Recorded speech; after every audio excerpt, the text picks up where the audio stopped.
Se abre la sesión. Hola, muy buenos días, señora secretaria. Buenos días, ¿hay cuenta? No, presidente, no tenemos cuenta. Bien, hoy día nos convocan dos proyectos de ley, ¿correcto? Uno respecto a un proyecto misceláneo de medidas vinculadas al Ministerio de la Vivienda para apoyar el plan de emergencia habitacional, entiendo, por lo cual damos bienvenida al senador Montes, que ya no es, al ministro Montes. Bienvenido nuevamente a esta sala, ministro Montes. Y le damos la bienvenida al senador Elizalde también. Contamos con el senador Rojo. ¿Bien que está ahí? Bien. Sí, señor Castro. No, está muy bien. Él está en la Comisión de Economía y es titular. No se preocupe. Muy bien. Le damos la bienvenida, ministro Montes. Si usted nos pudiera... entiendo que usted la semana anterior ya hizo la presentación del proyecto, pero le pediría solamente objeto de poder avanzar, retomar la conversación en qué consiste lo grueso de este proyecto para poder dar cuenta del mismo. Gracias, presidente. Gracias a todos los miembros de la comisión y a las visitas a la comisión. Mire, este es un proyecto que lo que busca es resolver una serie de nudos que se presentan en el proceso de avance de la construcción de vivienda. Hay distintos tipos de nudos que no los voy a describir porque son de distinta naturaleza. Voy a solamente mencionar uno, que es el tema el estudio del impacto vial, el IMIV que se llama. El IMIV, hacerlo en la rutina se demora casi un año. Y eso significa un año solamente en el estudio de impacto vial. Entonces, después de mucho, llegamos a una discusión con el Ministerio de Transporte y se transformó en que una vez presentado se puede iniciar obras, que para la recepción final hay que cumplir los acuerdos que se tomen respecto a ese estudio. Eso viene en este proyecto. De hecho, en la realidad ya tenemos acuerdo con la instancia en algunas regiones, pero es necesario que esté en la ley. Como estos son varios otros temas de la misma naturaleza y que están aquí en el proyecto. Esto tiene que ver con un proyecto en el que participó bastante el senador Castro en la ley de integración. Estas son precisiones para eso. Es una ley miscelánea para resolver esto y facilitar el proceso de avance en las viviendas.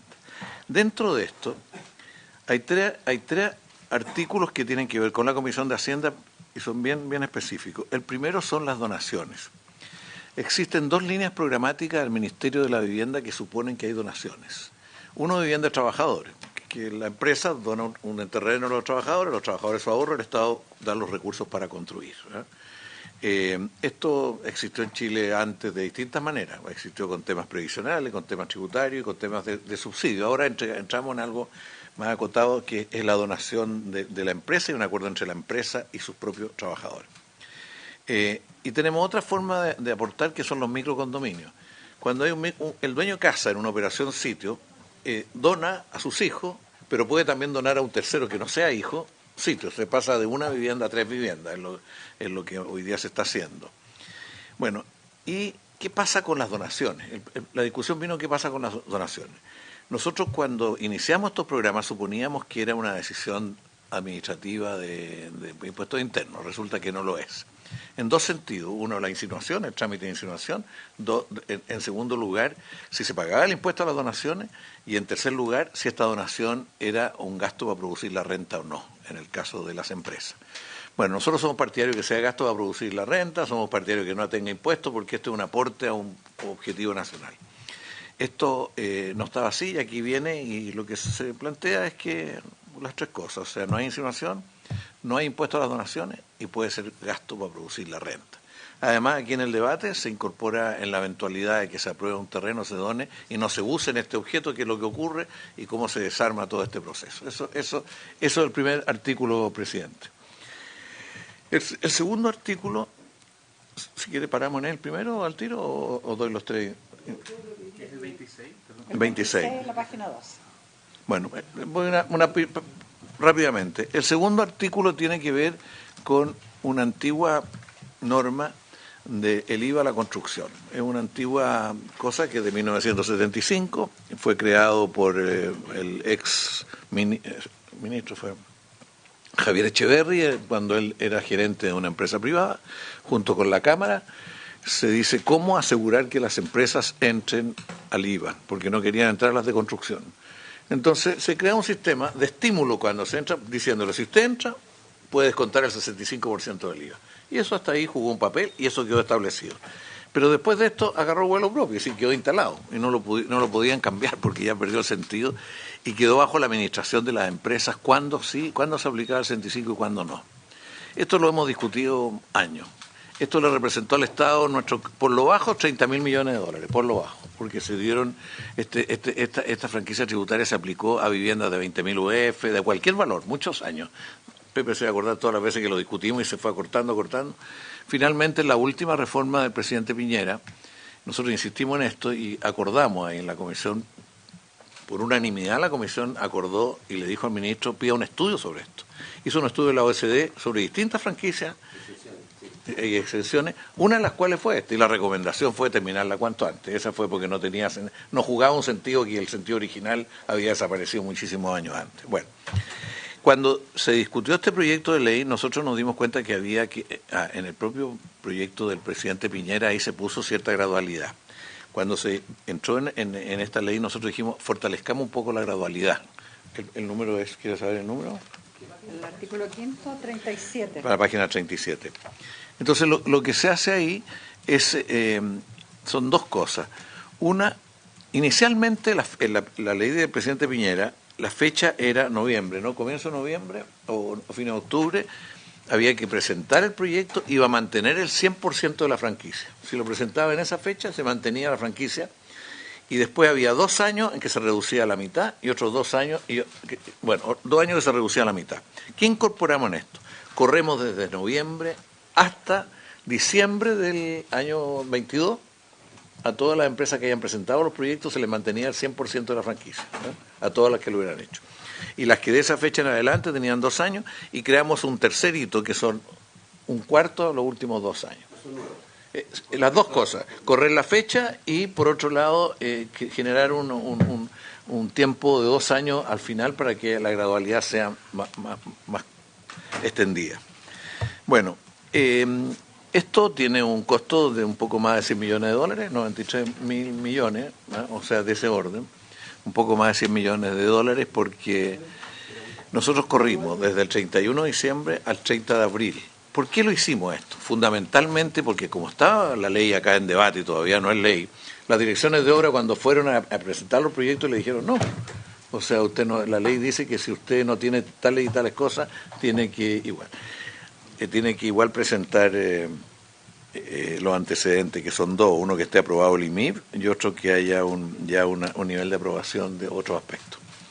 Entonces, lo que está acá es facilitarle a las empresas que presenten hasta abril y mantienen el 100% de la franquicia, o sea, lo que había antes, para lo cual tienen que solo presentar el permiso de edificación. El permiso de edificación de obra. Nada más que eso, no el proyecto aprobado y finalizado, eso.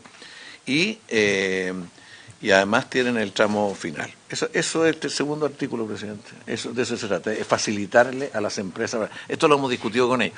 Obviamente ellos quieren mantener el 100% de lo que tenían antes para varios años más, pero la verdad que con los años que los que saben de esto se discutió, esto se advirtió ya en Piñera, en el gobierno del presidente Piñera ya estaba advertido que esto empezaba a terminarse mucho tiempo antes.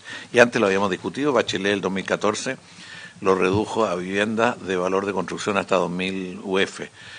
O sea, fue acortando. Ministro Monte, ¿usted se imagina al ex senador Monte habiendo pedido prorrogar esta exención? Le pregunto a usted como ministro Monte, ¿usted se imagina al otrora senador Monte habiendo pedido prorrogar esto después que haya logrado eliminarlo? Sí, y yo le decía eso al ministro Marcel. Al ministro Marcel le decía, mira, años dedicado a esto, no sé cuánto.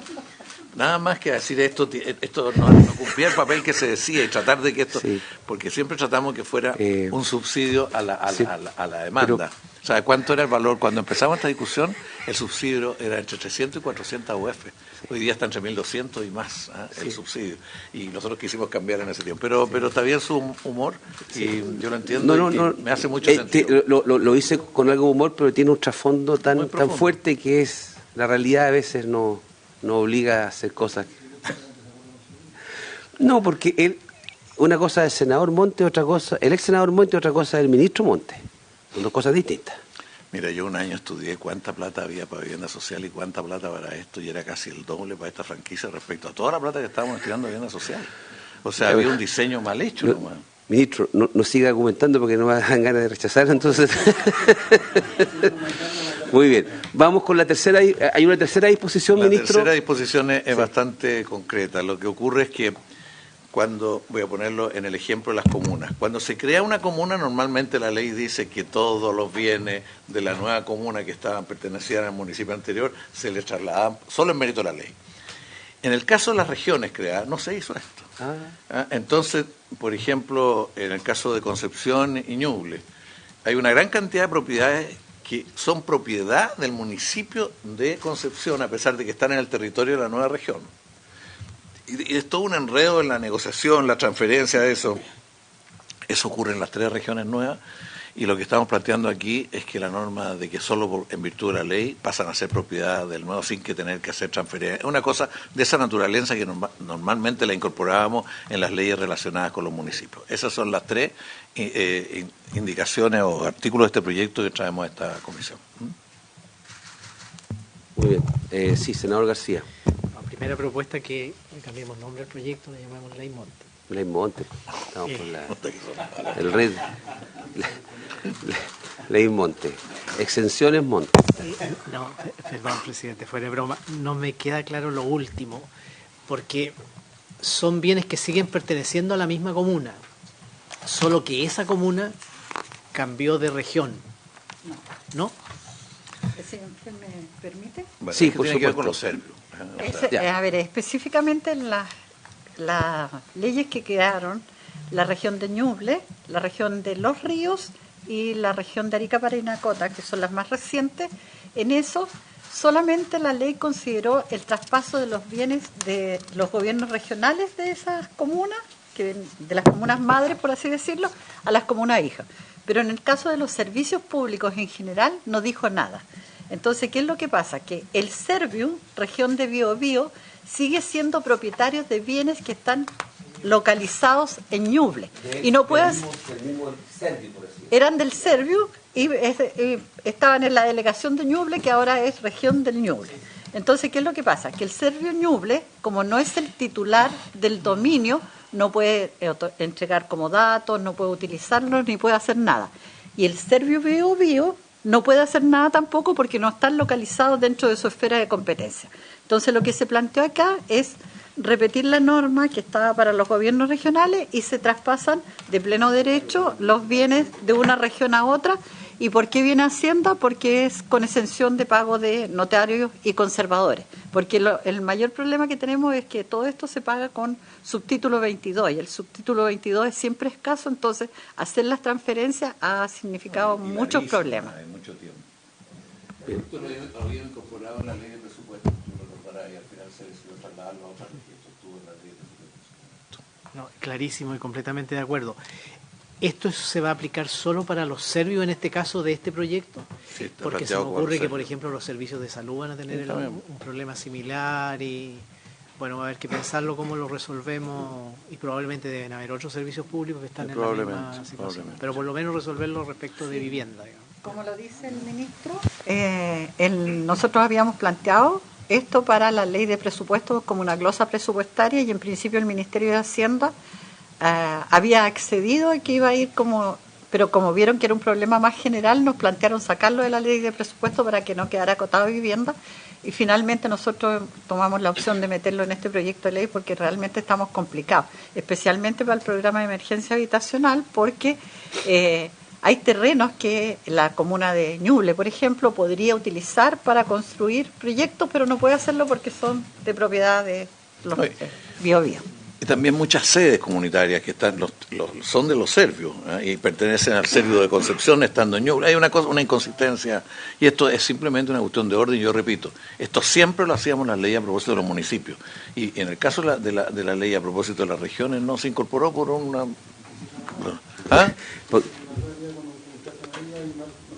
Dígalo al micrófono, senador Isales, que me interpreta, dígalo al micrófono para que...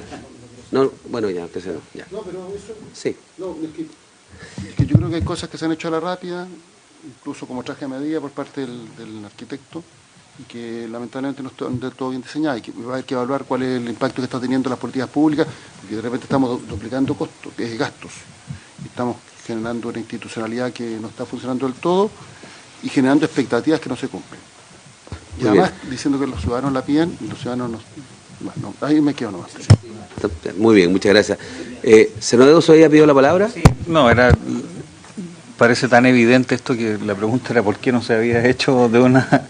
Antes parece que el senador Elizalde ya habría respondido mi pregunta.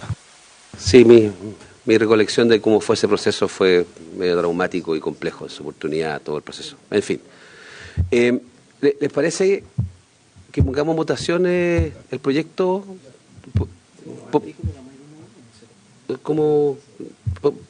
Podemos ir, si les parece, a menos que haya una duda, podemos hacer una sola votación por todos los artículos. ¿Se puede hacer eso, señor secretario, no? ¿Una votación por las 3 normas? ¿Le parece o no? ¿Sí? Ya, tomen la votación igual. El señor presidente somete a votación las normas de competencia de la Comisión de Hacienda, que, como señaló el ministro, son el artículo 26 propuesto en el número 5 del artículo 1, el artículo 5 y el inciso segundo del artículo transitorio. Senador Elizalde. A favor. Senador Núñez. A favor. Senador García. A favor. Presidente. A favor. Quedan entonces aprobados en particular y despachados los 3 artículos y despachado el proyecto, presidente. Muy bien. Despachado a la sala. No, pero colaboraron. Sí, senador Núñez. Sí, no excusarme porque tuve un pequeño retraso, pero aprovechando que está el ministro de Vivienda y considerando también una iniciativa que partió en la Comisión de Hacienda, yo quiero valorar el que por lo menos a mí me informaron desde la Cámara de la Construcción de la región de Coquimbo que hoy día, y también del Ministerio de Economía, se habían aprobado los reglamentos y se va a publicar, que se publicaron en el Diario Oficial, y con eso se puede hacer el lanzamiento de este Fondo Especial de Garantías para el sector de la construcción. Entonces yo quiero destacarlo, presidente, porque fue una iniciativa que tramitamos rápido, que venía de antes, de una problemática que constatamos acá mismo, a raíz de la discusión, si no me equivoco, de la ley de presupuesto también, y es bien útil porque esto quiere decir que ya van a poder postular las empresas constructoras ahora en el mes de abril y mayo, y eso es un factor relevante. Entonces, yo solo decirle al ministro Montes que me parece una excelente noticia. No sé si, tal vez, dado que fuimos los impulsores de esa iniciativa y que hubo un diálogo, porque esto, recuerdo, fue primero tratar de ponerlo en el FOGAPE, nos dijeron que no se podía, después vimos una ley especial, el gobierno lo hizo, la tramitamos rápido. Tal vez ver alguna iniciativa para poder difundirlo, porque yo creo que es muy importante, ya que todavía hay el temor de algunas constructoras, sobre todo en regiones, de que tienen dificultades, y hay 2 mecanismos, lo menos, de apoyo que son importantes. Eso, presidente. Muchas gracias. Ministro, va a reaccionar. No, en primer lugar, yo agradezco la aprobación del proyecto con la celeridad propia de la Comisión de Hacienda. Son cosas bien específicas, pero bien importantes para mover el sector. O sea, son cosas bien concretas. Respecto a esto, efectivamente, los 3 reglamentos, porque son 3 reglamentos, fueron publicados en el Diario Oficial. Hay un reglamento general de creación de los fondos especiales, otro específicamente el Fondo para la Vivienda y otro para las empresas. Son tres reglamentos. Esto tenemos un problema, que tiene que licitarse estos fondos desde los bancos para ver qué bancos entran al proceso, ¿no? Y eso todavía nos demora. Nosotros queríamos tenerlo operativo en el mes de marzo y todavía podemos alcanzar si la licitación el Banco del Estado la hace luego oportunamente. Respecto a esto quiero yo agregar una cosa, presidente, porque este es un problema. La banca... Esto estamos haciéndolo para decir a los bancos hay que apoyar a sectores que permitan reactivar la economía. Pero la banca, desde el momento que se planteó la posibilidad del temporal inmobiliario a nivel internacional, que no ocurrió finalmente, pero hubo una amenaza de temporal, han mantenido las normas de Basilea en el punto más alto. Y esto me refiero a la Basilea 3 fundamentalmente. Entonces, ¿qué significa esto? Que se sube el ahorro previo, que aquí hay una ley que por lo menos calculamos que entre 16.000 y un reglamento, entre 16.000 y 24.000 personas van a poder postular, esa es nuestra estimación, pero le están poniendo grandes problemas a las empresas, para efecto de tener su seguro, para una serie de gastos. Tú debes conocer eso mejor que yo, y la verdad que no guarda relación porque todos estos son créditos que tienen garantías, que tienen un conjunto de cosas, los bancos no corren ese riesgo. Entonces, si ustedes tienen diálogo con los bancos, yo creo que sería muy importante hacerle ver que la reactivación de la economía requiere un sector financiero que está ganando mucho, producto de la inflación, que ponga una actitud mucho más abierta respecto a los créditos que le están solicitando las empresas constructoras. Esto no es por aprovechar esto, pero por si acaso. Muy bien. Mensaje pasado. Muchas gracias. Daria, te quería... Sí, presidente, si me permite una precisión. Atención. Lo que sucede es que en la explicación que dio el ministro, él ya señaló que en el artículo 5, que se refiere al IVA a la construcción, se estaba extendiendo el plazo desde el 31 de diciembre del año 2022 al 30 de abril de 2023 para los efectos de que los contribuyentes que hubieran solicitado el respectivo permiso de edificación hasta abril del 2023 quedaran dentro ahora. Eso es producto de una indicación que están presentando aquí, que se supone que está aprobada junto con el artículo y que vino acompañada de su respectivo informe financiero. ¿Cómo si se aprueba esta ley no tendría ningún sentido? ¿Más prórroga? Bueno, esperemos que no. Bien, entonces está despachado el proyecto y entiendo que se ve mañana en la sala, parece, por la discusión que tiene. Ya, muy bien. Bueno, muchas gracias, ministro Monte, y gracias por la minuta que me...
Ministro Hernando, solamente vamos a esperar un minutito para comenzar todos juntos, si le parece. Sí, por eso sí, pero es que viene en camino. Por eso para una explicación a usted, que está esperando ahí, llegó a la hora. No, hoy en Royalty lo que vamos a tener es la presentación de ambos ministros sobre el proyecto que viene de la Comisión de Minería. Quiero conocer la visión del proyecto, en qué consiste, las mejoras los cambios que se le introdujeron o mejoras en la Comisión de Minería, y conocer la opinión del gobierno si es que le va a introducir a ese proyecto algunas modificaciones, producto de lo que he leído en la prensa y declaraciones. Sin perjuicio de que las audiencias probablemente tal las vamos a tener mañana en una citación que voy a hacer de 10:30 a 12:30, porque hay alrededor de 6 audiencias solicitadas o 7 audiencias. No, están cursándose las citaciones. Sí. No, sí, ¿están listas? Ya, perfecto. Las personas que solicitaron la audiencia y que quieren venir están informadas. La sesión va a ser citada ahora luego para de 10:30 a 12:30 el día de mañana. Eso más o menos, y veremos ahí qué va a ocurrir con la tramitación misma del proyecto después, si es que el gobierno va a presentar o no alguna indicación. Que yo intuyo que sí, producto de lo que he leído y he escuchado, pero quiero que me lo verbalicen aquí. ¿En qué consiste? Voy a suspender por 5 minutos. Ya. Y la pantalla y esas cosas, no sé cómo lo hacen.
Bienvenido a la ministra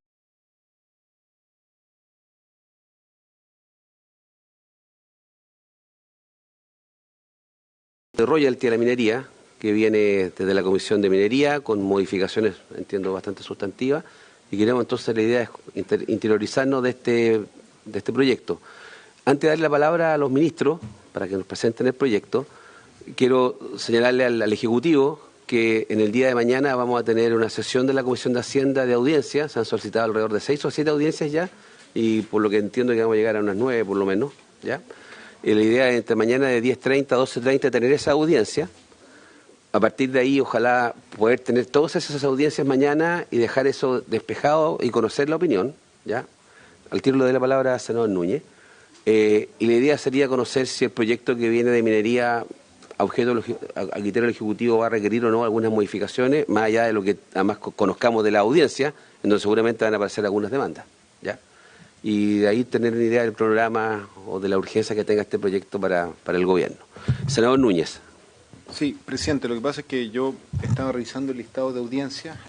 A mí me llamó ayer el alcalde de la comuna de Salamanca, Gerardo Roja, ¿ya?, que quería solicitar audiencia. Yo le expliqué cómo tenía que hacerlo, pero parece que no fui suficientemente pedagógico porque recién revisaba que no había llegado la solicitud. Entonces, yo entiendo que en este tema hay gente que, no sé, que está más atenta y que ya la solicitaron, pero yo le pido que tengamos presente ese aspecto, porque la verdad, no escuchar, por ejemplo, yo veía, no sé, la Asociación de Comerciantes de Salamanca, está bien, pero en la comuna de Salamanca, presidente, hemos tenido infinidad de conflictos, uno por mes, en torno al tema de las mineras, particularmente Pelambre. Entonces, yo sé que él tiene una inquietud particular con este tema del royalty, de cómo el Estado tiene que hacerse cargo y no depender todo de los acuerdos que hacen las comunidades con las mineras que no cumplen. Entonces, yo se lo planteo porque mi preocupación es que no haya hacer cosa que la solicitud llegue el jueves, y porque llegue el jueves no pueden estar en audiencia. Sí. Entonces, lo planteo en ese caso particular. Y también quería sumar, si le podemos pedir a Michel Llorrat, entiendo que él tiene un estudio sobre el tema de la tributación de las mineras, que es un tema bien controvertido en la prensa, de cuánto es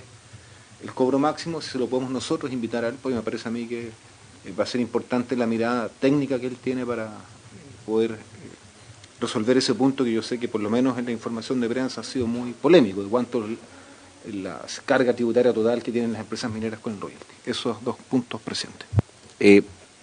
Intuyendo de que la lista de audiencias solicitadas no está acotada todavía, que van a haber más. De hecho, me he preocupado de ver de que estas organizaciones, tanto de gobernadores regionales o de alcaldes de zonas mineras, tengan presencia en la audiencia, ¿ya? Y no pierdo la esperanza de que envíen sus solicitudes, ¿ya?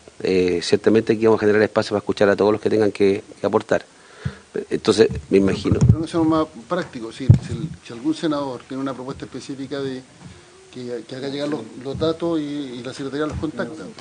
Bueno, más rápido, yo parto la base que así lo hacemos siempre.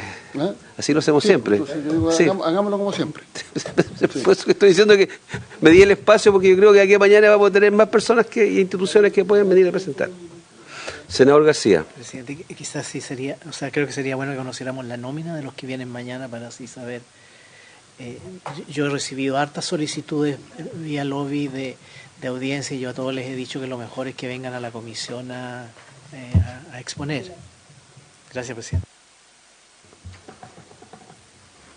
Sí, yo entiendo que varias de estas organizaciones en todo caso ya fueron escuchadas en su oportunidad en la Comisión de Minería. ¿Ah? Entiendo que sí. ¿Ah? Entonces, por eso que, sin perjuicio que nosotros siempre generamos los espacios en esta comisión, yo estaría a mantener concentrado, porque de hecho fueron escuchadas, y ahí vienen, yo entiendo, varias de las modificaciones que se hicieron en la Comisión de Minería. ¿Ah? Pero bueno, yo partiría por ahora por escuchar a los ministros y conocer el contenido del proyecto, las modificaciones que sufrió, y ver cómo vamos a seguir avanzando. Ministros, les doy la bienvenida, no sé cómo se van a distribuir los tiempos, pero somos todos oídos. Sí, ministra.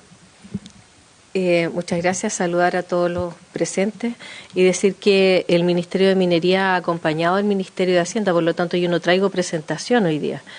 Soy un complemento de las dudas que ustedes puedan tener, porque sí hemos tenido bastante diálogo en el camino y hemos sido una especie de puente entre el Ministerio de Hacienda y algunas opiniones de los gremios de la minería. Muy bien, muchas gracias, ministra. Ministro Marcel. Muy bien, muchas gracias, presidente. Como usted señalaba, corresponde discutir el proyecto el proyecto de royalty de la Gran Minería del Cobre en la versión que fue aprobada por la Comisión de Minería y Energía del Senado. Vamos, por lo tanto, a referirnos fundamentalmente a esa versión del proyecto que, como vamos a ver, tuvo varios cambios importantes respecto no solo de lo que se había comenzado a discutir en esa comisión, sino que incluso respecto de las primeras indicaciones que presentó el Ejecutivo.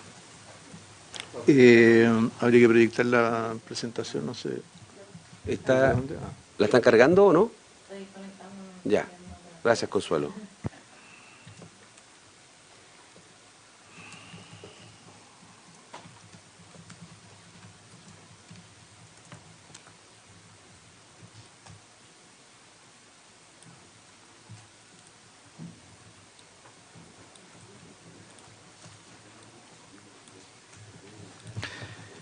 Bien, bueno, yo voy a partir mientras se carga la presentación. Primero, para recordar por qué, cuál es la característica de un royalty y por qué lo aplican los países a recursos naturales no renovables. Un royalty es un impuesto específico a una actividad que genera una renta económica para quien ejerce dicha actividad que es superior. Al hablar de renta económica, una rentabilidad que es superior al retorno de capital en otras actividades y que se origina en el hecho de explotar recursos naturales de carácter escaso y no renovables. Importante destacar esos dos elementos, es decir, la captura de una renta económica que se origina en el hecho de explotar un recurso natural no renovable y donde se agrega en el caso de Chile el hecho de que se trata de un recurso que la Constitución reserva para el Estado, y donde por lo tanto el Estado entrega concesiones para su explotación y esa es la manera en que se desarrolla la actividad. A veces se habla de royalty para referirse a cualquier impuesto que se aplique a una actividad económica específica, pero la racionalidad económica es justamente la que estaba mencionando acá. Por esta razón es que la actividad minera en el mundo suele estar sujeta a royalties, cuyo propósito es que el país obtenga parte de esa renta económica más allá de la tributación de carácter general a la que están afectas todas las empresas. Y como decía, en el caso de Chile se ve respaldado por esta definición constitucional de propiedad de las riquezas del subsuelo o de las minas, como efectivamente lo señala específicamente o textualmente la Constitución. Esto dio origen a que en el año 2005 se creara un impuesto específico a la actividad minera. Es la primera medida de ese tipo. Recordemos que en el 2005 teníamos todavía una situación en la cual la minería privada todavía no pagaba ningún impuesto, porque luego de todas las grandes inversiones que se hicieron durante los años 90, comienzos de los 2000, las grandes compañías mineras privadas estaban todavía aplicando depreciación y por lo tanto no estaban pagando, no había recaudación ni siquiera por concepto de impuesto a la renta. En ese contexto entonces se dictó esta primera legislación que se definió como un impuesto de 5% sobre la rentabilidad operacional. La rentabilidad operacional, ¿cierto?, excluye todos aquellos componentes de la línea final del balance que están ligados a actividades de carácter administrativo o financiero. Luego la ley 20.469 del 2010 estableció un esquema de tasas progresivo y extendió la vigencia de los contratos de invariabilidad tributaria, quedando entonces un esquema con tasa efectiva de entre 5 y 14% nuevamente sobre la rentabilidad operacional. Precisando la rentabilidad operacional, ¿cierto?, igual a las ventas menos costos de explotación, menos depreciación y menos gastos de puesta en marcha. Finalmente, en el curso, digamos, después del estallido social, en el curso de la pandemia, se discutió una moción parlamentaria en la Cámara de Diputadas y Diputados que se aprobó en esa instancia, estableciendo un royalty con tasas ad valorem.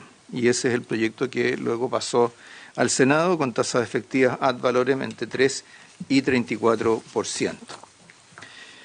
La lámina siguiente muestra cómo opera el impuesto específico a la actividad minera en la actualidad, donde la base imponible, como decía, es la renta imponible operacional minera, que mide la rentabilidad operacional excluyendo ingresos y costos financieros como gastos en intereses. Este impuesto tiene una estructura diferenciada de tasas por nivel de producción y margen operacional minero y se aplica a explotadores con producción superior a 12.000 toneladas métricas de cobre fino, estando exentos aquellos con producción menor a esa cifra.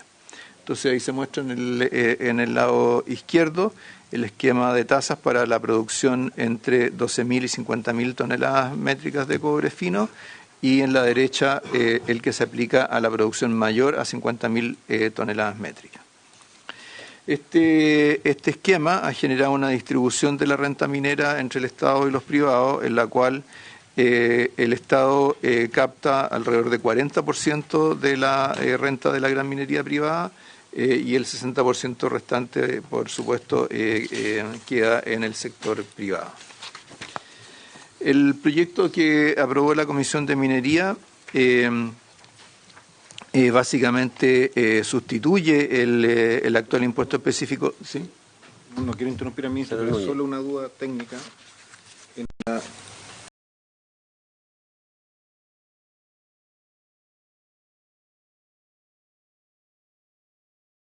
valor, porque entiendo que si hay un precio mayor podría subir la recaudación, en tanto hay tasas progresivas. Entonces, ¿cuál es el precio estimado, digamos? Claro, esto está calculado para ¿Ah? ¿Perdón? Sí, para el promedio de precios que hubo durante este periodo. Ah, un promedio, ya. Claro. ¿Y más o menos 3 y algo? 20 años son estos. Entre el 2000 y el 2019 capta todavía una parte importante del superciclo del cobre. No recuerdo exactamente la cifra. Ahí está. Un poco más de $3. El promedio es alto. El promedio sí, no está alto. No, pero... Estoy preguntando. Es Por que es relevante. Cuando el agua llegó a Perdón, $1 el precio del era para cobre. entender el contexto.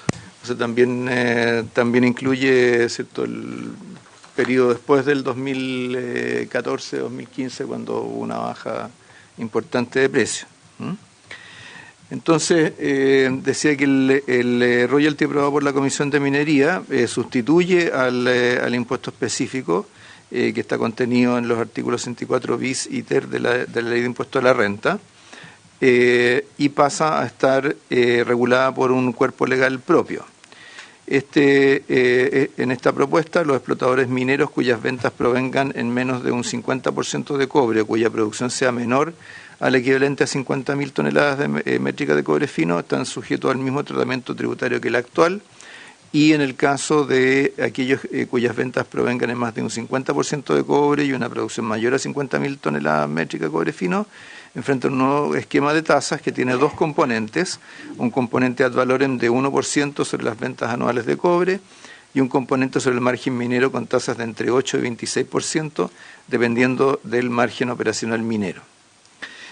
Junto con eso, a diferencia de lo que ocurría hasta ahora con el royalty, se establecen 3 fondos de beneficio comunal y regional con aportes anuales por $450 millones, cierto que corresponden más o menos a alrededor de un 35% de la recaudación estimada o la recaudación promedio con estos valores.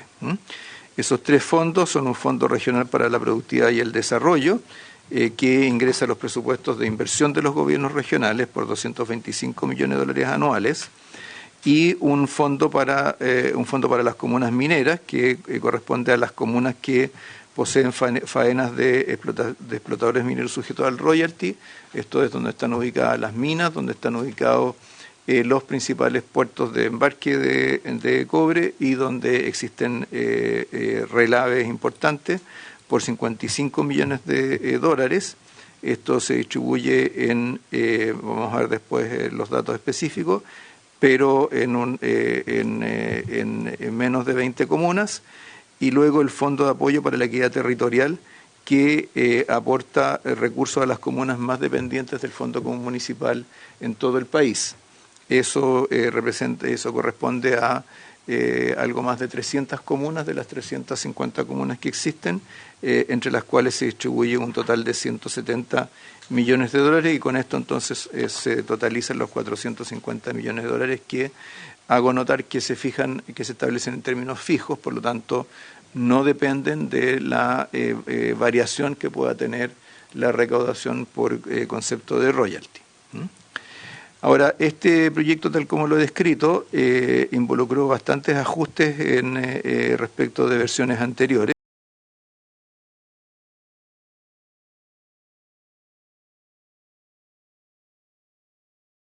Entre productores con producción mayor y menor a 200.000 toneladas. La tasa se redujo a 1%, cuando anteriormente la tasa llegaba hasta 4%.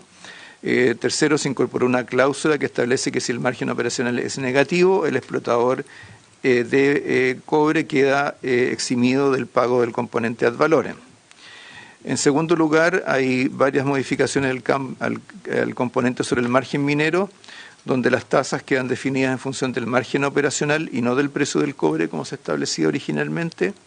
La tasa máxima se reduce a 26% desde un 32% que tenía originalmente en el primer set de indicaciones del Ejecutivo y se ajusta la base imponible para incluir la depreciación como gasto en el cálculo de la renta imponible operacional minera ajustada. Y finalmente se amplió muy significativamente los recursos para gobiernos subnacionales, pasando de 300 a 450 millones de dólares y en particular se agrega específicamente a los municipios, creándose estos dos fondos de beneficio comunal que no estaban contemplados originalmente. Ahora, yendo al detalle de las definiciones propuestas para el impuesto, en el caso del componente ad valorem, se aplica a productores o explotadores mineros con una producción mayor a 50.000 toneladas métricas de cobre fino. Los productores por debajo de esa cifra quedan exentos del componente ad valorem. En segundo lugar, el explotador minero que vende anualmente más de 50.000 toneladas métricas de cobre fino queda sujeto a la tasa fija de 1%. Y en el caso en que el margen operacional minero sea negativo, el explotador queda exento del componente ad valorem. De la misma manera, si por aplicación del componente ad valorem el margen operacional se transforma en negativo, la tasa se reduce hasta el punto en que el margen operacional sea cero. O sea, aquí queda descartada una situación que más de una vez se ha planteado, de si acaso, ¿cierto?, una empresa con pérdidas operacionales tendría que pagar el impuesto ad valorem. Una interrupción. Sí. Senador Núñez.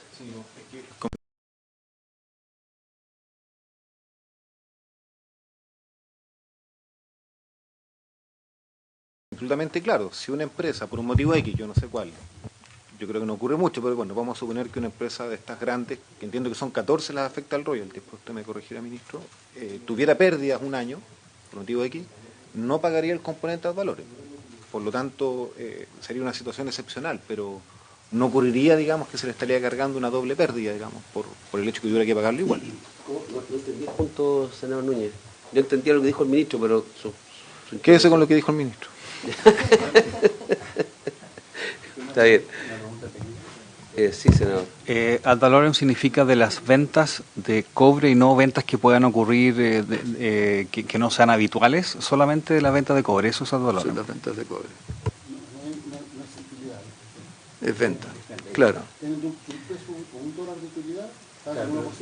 Pero si venden el activo no se considera para efectos. No se considera para efectos del. Pediría que son buenas las preguntas usando el micrófono para que quede en el récord. ¿Ah? Gracias. Entendemos que es un 1% de las ventas. Es la medida que no tenga pérdidas. O sea, si tiene $1 de utilidad, tiene que pagar 1% de las ventas netas. Eso es, ¿no? Si tiene $1 de utilidad, paga solo lo correspondiente a evitar que tenga pérdidas. O sea, es un gatillo que es proporcional, ¿cierto? Cuando hay una rentabilidad muy baja o cercana a negativa, entonces también se ajusta el mismo componente ad valorem. O sea, puede ser la mitad, la cuarta parte, el 10%, en fin, dependiendo de ese margen. ¿Y puedo hacer otra pregunta? ¿Cómo se evita que una empresa eventualmente pueda, mediante ejercicios contables, aparecer con pérdidas? Ya sea porque, por ejemplo,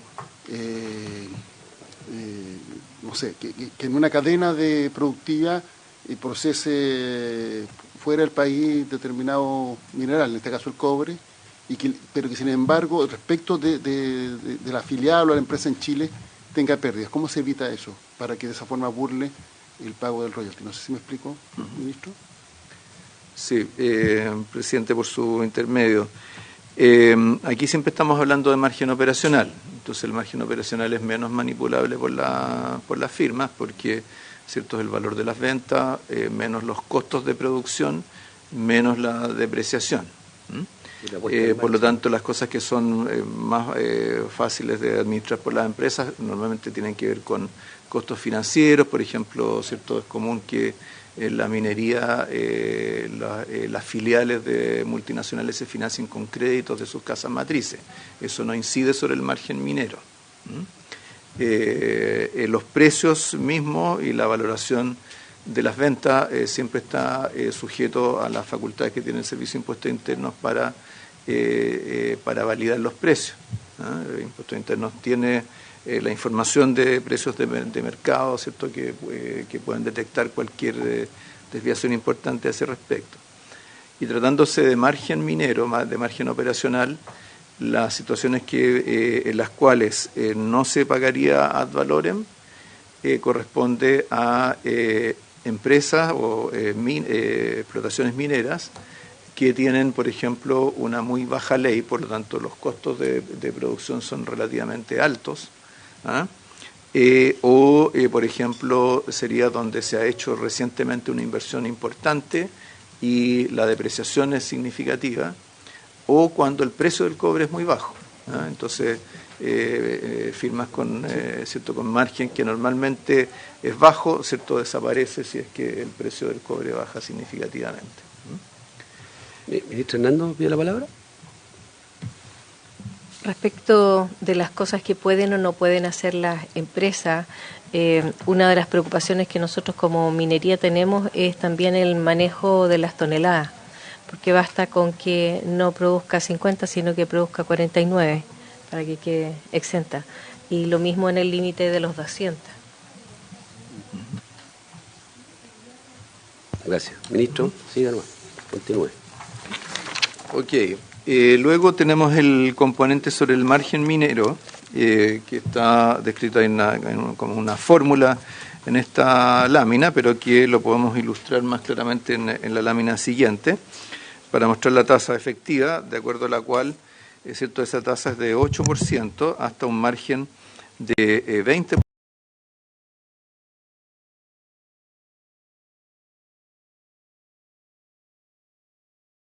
Luego a una tasa efectiva de 26 para un margen superior a 60. Eso da entonces esa curva que vemos en la lámina, y luego al momento de evaluar la propuesta podemos ver el efecto combinado del componente ad valorem y el componente sobre margen minero. Ahora, para estimar... Así es. Sí. Ahora, para estimar carga tributaria y estimar recaudación, tenemos que hacer ciertos supuestos, ¿cierto? Porque el margen minero en particular depende de la situación de precios, y al mismo tiempo el margen operacional cambia mucho, puede cambiar mucho de una explotación a otra. Entonces eso hace que tengamos siempre diferentes estimaciones de carga tributaria, y aquí se va a ver bien por qué. Entonces, las estimaciones de recaudación, rentabilidad sobre patrimonio, carga tributaria y renta económica que nosotros hemos hecho, lo hemos hecho sobre la base de la situación de la industria minera, utilizando información pública sobre costos, ingresos, patrimonio y pago de impuestos de explotadores mineros en base a su estado financiero, la producción en base a la información de Cochilco, la recaudación adicional se estima comparando la recaudación total bajo el diseño propuesto con la recaudación bajo el esquema actual del actual impuesto específico a la minería. Todos estos valores se ajustan y se llevan a precios reales usando el IPP de Estados Unidos, el parámetro de costo-oportunidad del capital y la simulación de carga tributaria en el Perú sigue los supuestos de tributación del estudio de Michel Llorrat, al cual se refería justamente el senador Núñez por su intermedio, presidente. Luego hay trayectorias de precios que se usan utilizando datos históricos de variabilidad de precios del cobre y asumiendo un promedio igual al precio de referencia de $3.74, que es el precio de largo plazo que fijaron o que estimaron los expertos que se consultan para el balance estructural en la última ocasión en que se hizo esa consulta. Además, como hay, ¿cierto? En términos de carga tributaria, también hay que considerar la recaudación del impuesto a la renta, al impuesto de primera categoría y el impuesto adicional. Entonces, para el componente adicional se requiere también hacer un supuesto sobre distribución de utilidades y para esto se supone una política de distribución de 50% de los dividendos de las utilidades consistente con las decisiones históricas de las compañías. Sobre la base de esto, entonces tenemos en la lámina siguiente una estimación de la recaudación que, si miramos el cuadro, está hecha para el periodo 2023-2026 y separando la mayor recaudación por cambio en la tributación de aquella que corresponde a aumentos de la producción y aumento o disminución de costos. Entonces, tenemos acá que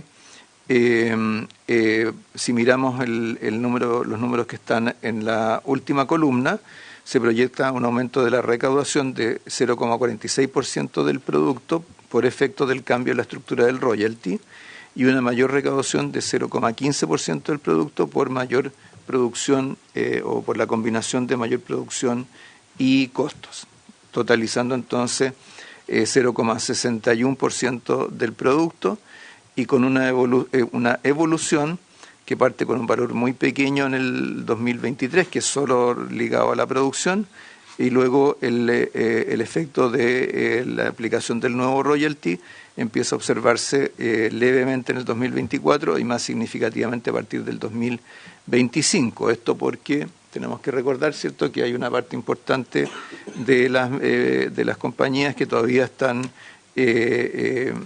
sujetas a invariabilidad tributaria, y de hecho esa invariabilidad tributaria termina de desaparecer en el año 2030. Por eso las cifras para el 2026 no son todavía las de la recaudación en régimen, porque todavía al 2026 todavía van a quedar algunas minas con invariabilidad tributaria.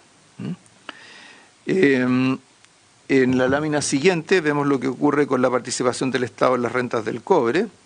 Entonces recordemos que en la situación actual, lo vimos en una lámina anterior, ¿cierto? Esa participación era del orden del 40%, ahí se puede ver hacia dónde va convergiendo esa línea, y eso se incrementa en algo más del 10% dependiendo del precio del cobre.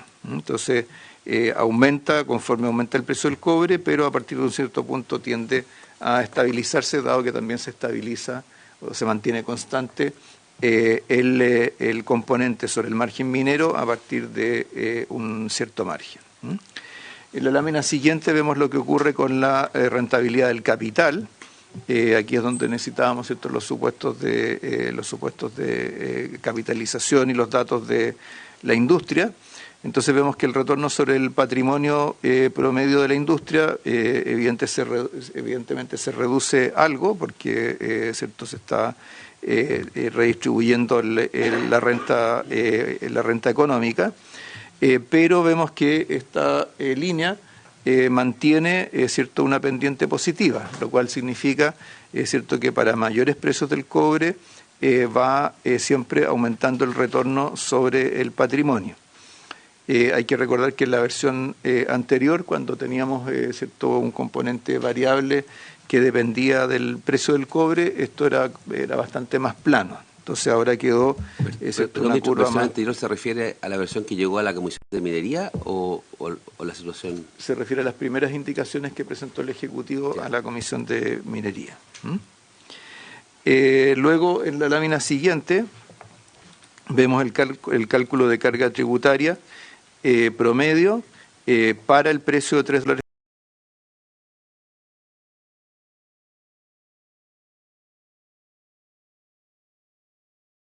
El proyecto aprobado en la Comisión de Minería subiría 43,2% y se compara con cifras de 46 y 42,5 para Perú y el estado de Queensland en Australia. Ahora, esta estimación que acabo de mostrar es una que está hecha sobre la base de la actual distribución de explotaciones mineras, ¿cierto? Y un precio que fluctúa en torno a los $3.74 sobre la base de una serie de simulaciones para trayectorias en torno a ese precio. La otra manera para estimar carga tributaria es hacerlo para un yacimiento minero modelo, ¿ah? Es decir, un yacimiento para el cual se hacen una serie de supuestos sobre sus características, sobre las inversiones que realiza. Entonces, para esto se usa un modelo de Michel Jorrat que se usó para un artículo publicado en la CEPAL para comparar la renta económica, el régimen tributario en Chile y en Perú. Y el único cambio que se hace en los supuestos del modelo respecto de lo que está en ese estudio es la distribución de dividendos, donde se supone que cada año se reparte 50% de los dividendos versus la alternativa que tenía ese estudio, que era suponer que no se repartían dividendos hasta el final del ciclo de vida de un proyecto. Al trabajar con un yacimiento minero modelo, estamos considerando todo el ciclo de la inversión. Entonces esto, por ejemplo, permite incluir en el cálculo de la rentabilidad, de la renta minera, de la carga tributaria, ¿cierto? También el efecto que tiene el hecho de que el margen minero, por ejemplo, incluye la depreciación o eventualmente los gastos de puesta en marcha de una nueva mina o una expansión de la misma. Entonces acá está en la parte baja de la lámina, están los supuestos que se utilizan, una inversión de 3 años para una vida útil de 25, una tasa de descuento de 8%, la inversión inicial, mantención, capital de trabajo, gastos de explotación, todo esto para ir produciendo, ¿cierto?, una estimación del margen operacional minero. Y finalmente está, ¿cierto?, la política de dividendos a la que hemos hecho referencia. Cuando se calcula de esta manera la carga tributaria, resulta en una carga tributaria de 33% en la actualidad en Chile, con el impuesto específico, un 39,8% con lo que se aprobó en la Comisión de Minería, que es el proyecto que estamos viendo ahora, y en el caso de Perú y de Queensland, cifras en torno, ¿cierto?, al 40%. Entonces, cuando vemos diferencias en la estimación de carga tributaria, es porque o se hacen supuestos distintos respecto de este proyecto modelo, o bien, ¿cierto?, se suponen precios distintos, o se consideran o se considera una muestra diferente de explotaciones mineras que la que hemos considerado nosotros. Ahora, respecto del destino de los recursos, que es la otra parte del proyecto, este incluye el Fondo Regional para la Productividad y el Desarrollo, que se crearía por ley con este aporte anual de $225 millones o de 275.000 unidades tributarias anuales. Sería beneficio de los presupuestos de inversión de los gobiernos regionales. Su distribución sería de acuerdo a los criterios del FNDR, con la fórmula del FNDR, que como sabemos, ¿cierto?, toma en cuenta las características socioeconómicas de una comuna, su población, de una región, su población, etc. Luego tendríamos este fondo de apoyo para la equidad territorial a favor de las comunas más vulnerables que presentan una mayor dependencia del Fondo Común Municipal. Este aporte sería de $170 millones anuales, 2.500.000 UTM, y las comunas beneficiarias serían aquellas con una dependencia de más de 50% del Fondo Común Municipal y que estén debajo del percentil 80 de ingresos propios. O sea, estamos hablando de comunas que tienen ingresos propios bajos y que además eso las obliga a ser altamente dependientes del Fondo Común Municipal.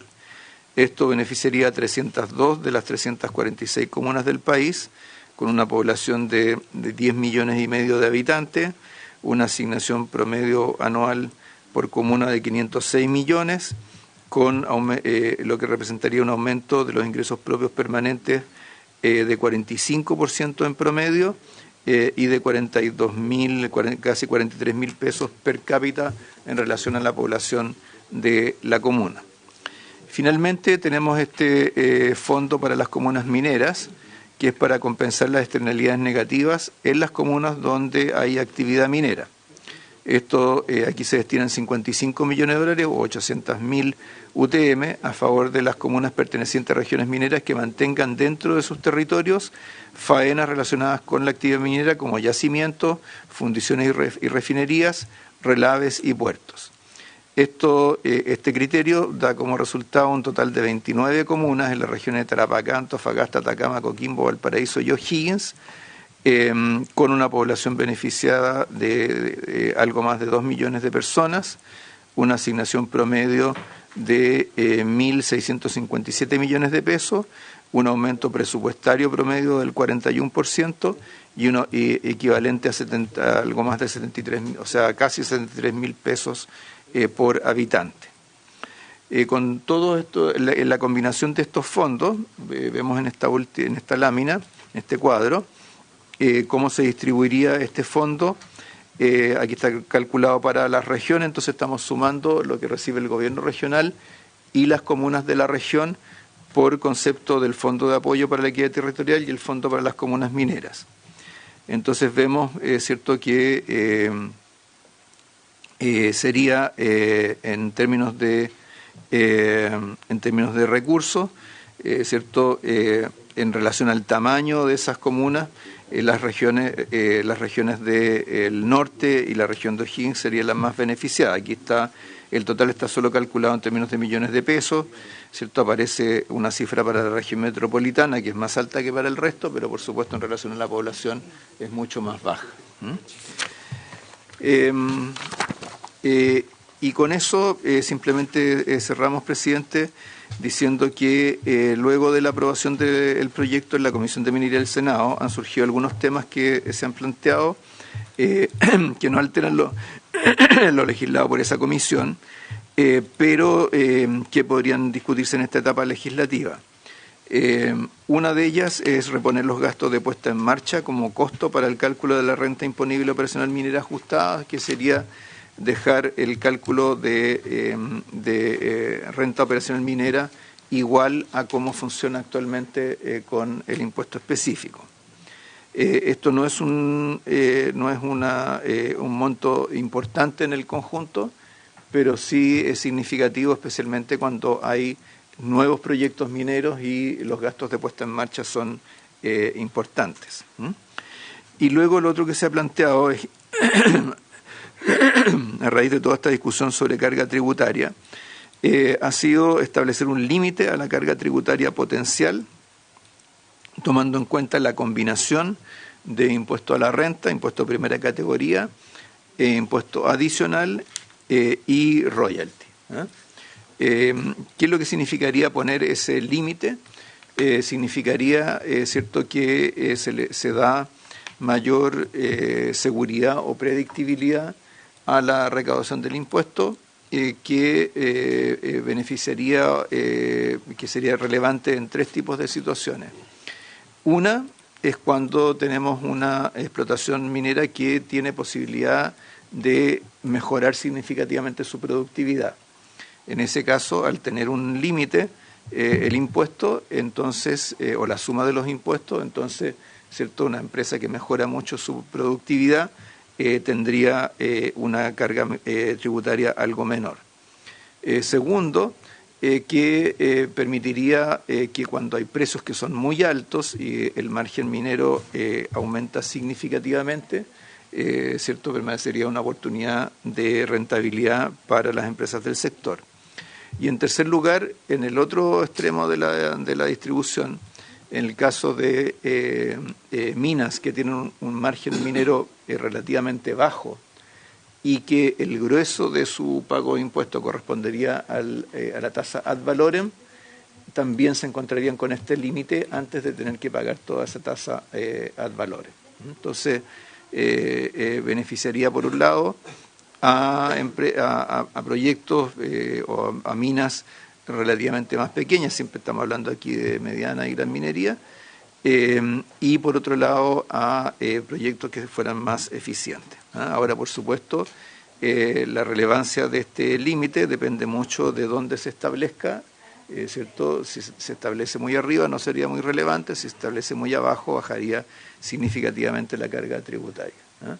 Pero esto por lo menos permitiría despejar ciertas estimaciones o especulaciones que se han generado en cuanto a que la carga tributaria sería de 60, 70, 80, 120%, como cierto surgió en una columna por ahí de un colega economista.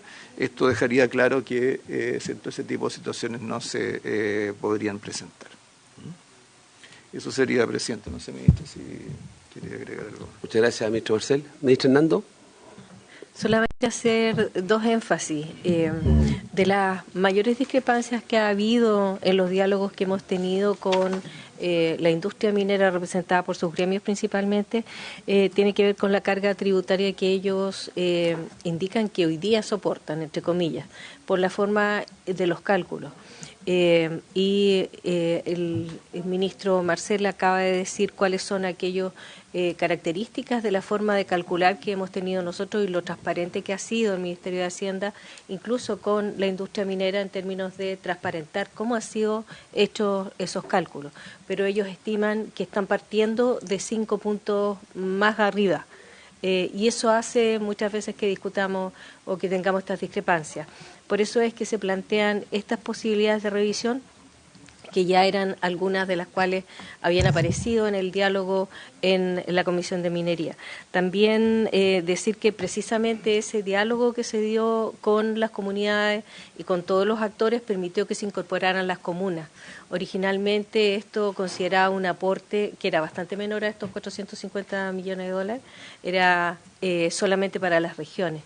Y precisamente fue el diálogo de los alcaldes el que permitió incorporar aquello. Así es que es un proyecto que ha sido tremendamente dialogado. Yo diría que todos los actores han tenido posibilidad de participar, y respecto de la estructura y la forma en la que se han construido las curvas, yo diría que no existen mayores observaciones, pero sí, como les digo, respecto de las cargas tributarias actuales y las finales.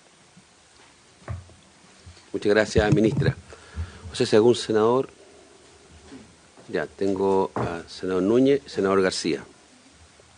No, mira, yo solo un comentario y tengo dos preguntas, pero antes quería hacer un comentario. Yo quiero decir que valoro enormemente el esfuerzo que ha hecho el Ministerio de Minería, el Ministerio de Hacienda. Yo sé que cuando la ministra describe este debate no es formal. Claro, yo tengo, por lo menos, presidente, tengo que ser sincero, digamos, me gustaba más el proyecto como originalmente salió de la Cámara de Diputados, y yo entiendo que había que hacerle ajustes, pero se le ha hecho harto ajuste. Entonces, yo por lo menos estoy un poco angustiado por eso, pero bueno, entiendo que es la labor que ustedes tienen como gobierno. Esta es la situación que tenemos hoy día, que fue lo que se votó en la Comisión de Minería del Senado. Yo tengo dos dudas. Lo primero, me gustaría quedar más claro, es un tema que conversamos harto en el proyecto antiguo, la Cámara de Diputados, pero yo siento que no quedó muy bien resuelto, por eso quiero preguntar cómo salió de minería. ¿Qué pasa con el litio, digamos, ya? Porque el titular dice que se aplica al cobre y litio. Y sabemos que son situaciones de empresas distintas, están los contratos con Corfo, entonces me gustaría que quedara muy, muy claro eso antes de revisarlo ahí en el texto mismo de la ley. Y lo segundo, también tengo entendido que esto se aplica a Codelco. Por lo tanto, me gustaría saber cómo queda la situación de Codelco, porque obviamente Codelco tiene un comportamiento distinto a las mineras privadas, ¿no? Y su aporte al Estado es muy relevante. Y lo otro, un tema más operativo, me gustaría que nos pudieran entregar formalmente el listado de comunas mineras beneficiadas, ¿ya? Porque igual siempre en las regiones nos preguntan por qué uno puede suponer, yo puedo suponer Salamanca sí o sí porque está Pelambres, pero como se amplió los puertos, me parece muy bien, yo digo en la región de Coquimbo entre los filos, pero es bueno que esté como un documento oficial porque uno podría como equivocarse. El listado de comunas mineras. Entiendo, porque el listado no está en las comunas propiamente tal, está en las regiones, tiene Claro. razón, entendí. Entonces me gustaría tenerlo como documento oficial de tal manera de, si me pregunta algún alcalde, no equivocarme en decirle, yo sé que el otro listado no lo pido, son 340, pero también es relevante, digamos. Pero usted quiere hacer la 29. Pero Sí, partiendo no, por sí, las no, 29. Esa era, 302 y 29. claro, Sí. las 302 es más complejo, pero por lo menos las 29. O sea, ninguna es compleja porque es una lista de comunas. Pues, o sea, sí, pues con todo cariño. O sea, sí, por eso no se está bien. Es una correcta solicitud para juntar además los antecedentes del informe. Senador García. Muchas gracias, presidente. Saludar a la señora ministra de Minería, al señor ministro de Hacienda, a la señora subsecretaria de Hacienda. Desearle el mayor de los éxitos. Ella está debutando como subsecretaria de Hacienda en esta comisión. Creo yo, presidente, creo que no habíamos tenido la oportunidad de tenerla.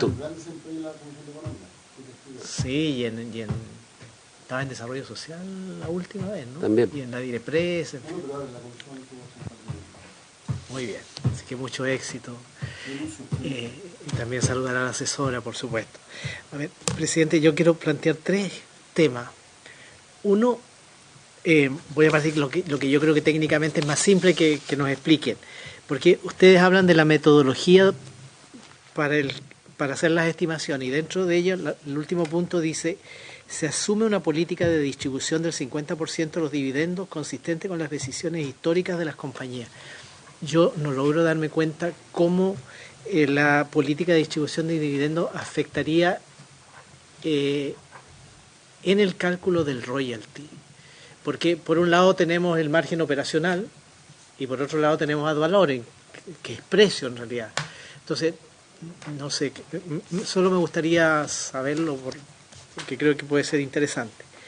Lo segundo, también me gustaría conocer el impacto de las patentes mineras en la tributación. La verdad es que más de alguna vez hemos legislado sobre patentes mineras y yo no logro darme cuenta en realidad cuál es la carga o la mayor carga que eso significa. Y tercero, que creo que es lo fundamental, ministro, ayer conocimos las cuentas nacionales del 2022 y ocurre que la economía creció 2,4%, pero el PIB minero cayó 4,1%. Y cae a pesar de que aumentó el cobre fino, la producción de cobre fino aumentó, y la producción minera en su conjunto también subió levemente respecto del 2021. Esto es bien relevante porque en realidad si la actividad minera hubiera crecido a la par del resto de la economía, las cifras de crecimiento serían bastante mayores. No sé si bastante mayores, pero tendrían una incidencia importante, significativa. Y lo pregunto porque, claro, en todos estos cálculos que estamos haciendo de mayores ingresos futuros, tiene directa relación con la producción minera y particularmente con la producción de cobre y con lo que señalaba el senador Núñez, también con la producción de litio. Entonces, ¿qué datos tienen ustedes que los llevan a pensar de que se puede aumentar la recaudación por esta vía en circunstancias que recién en el año 2022, con buenos precios del cobre, también con un tipo de cambio alto, finalmente igual tuvimos una caída significativa en el PIB minero? Eso es. Gracias, presidente. Muchas gracias. ¿Rojo, pediste la palabra? Sí, senador Edwards. Gracias, presidente.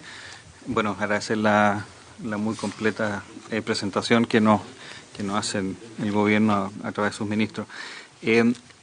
La primera pregunta es, noto que toda la información y las predicciones la hacen a través del modelo hecho por el señor Michel Jorrat. No sé si hay otros autores que llegan a conclusiones distintas más allá de los supuestos o no, y por qué se utiliza solamente él, quizás podría haber otros. No lo sé, lo desconozco, por eso se lo pregunto. Lo segundo es que no sé si tenemos algún tipo de gráfico que nos muestre cuál ha sido, cómo se han ido comportando las inversiones mineras en los últimos años y cuáles son los principales proyectos de inversión que hay pronosticados para el futuro en minería en Chile, para ver si estamos haciendo las cosas bien en el sentido de que haya inversión en el futuro y si es que haya algunas otras trabas que puedan estar haciendo que la inversión haya ido, entiendo, bajando en los últimos años. Y lo tercero es si es que acá se habla de un fondo común para ciertas comunas, ¿no es cierto? Estaba mirando los montos, se hace una especie de se justifica a través de lo que son las externalidades que esas comunas reciben. Quiero saber si eso es un número que está ajustado o son las externalidades más una gran cantidad de recursos adicionales para esas comunas que, por cierto, en una situación de muchas comunas que tienen necesidades en Chile, se prioriza, digamos, a unas comunas sobre otras que puedan tener también muchas necesidades. Yo soy senador de la región metropolitana, hay muchas necesidades y me gustaría que todos los habitantes de la región metropolitana tengan las mismas alternativas, independiente de dónde se hacen las